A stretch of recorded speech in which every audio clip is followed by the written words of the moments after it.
Tali, sandali. Kanina pa kita hinahanap. Nag-aalala ako sa'yo. Tali. Bitawan mo ako. Bitawan mo ako. Bitawan mo ako. Umalis ka.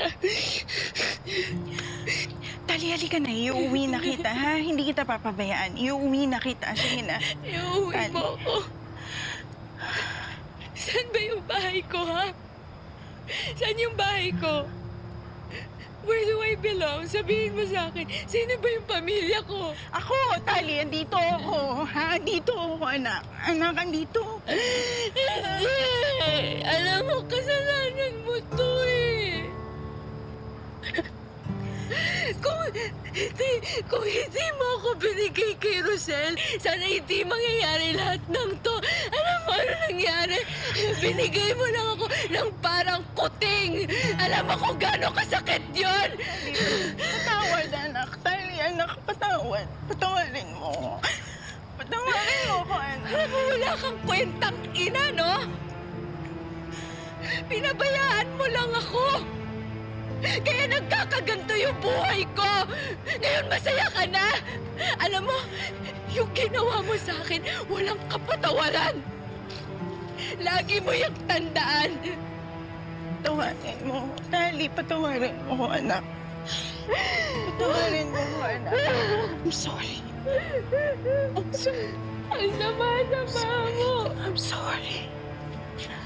I'm sorry. I'm sorry. I'm sorry. I'm sorry. I'm sorry. Ang sama-sama mo. Hindi niyo ko mahal. Ang tagal-tagal kitang hinintay.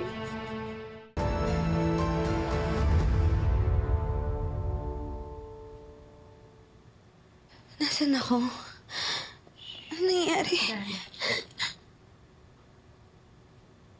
Bakit mo ba ginagawa sa akin to, ha? Dahil ako ang nanay mo. So ngayon, bumabawi ka sa akin, ganun ba?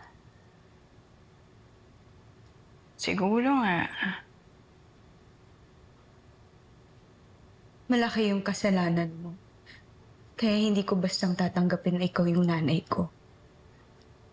Pero Tali, yun ang totoo.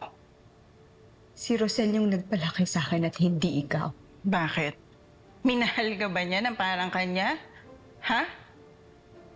Tingnan mo nga ganun ka na lang niya kadaling ipinagtulakan, di ba? Ganun ka na lang niya ipinagtabuyan.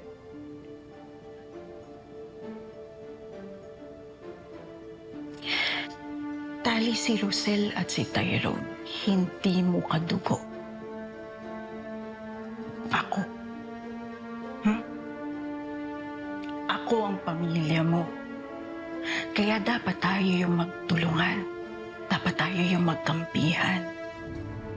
Kasi balang araw, gagantihan natin si Rosel. Babalikan natin siya sa lahat ng mga ginawa niya. Tayong dalawa yung magtutulungan para gawing impyerno yung buhay nila ni Tyrone.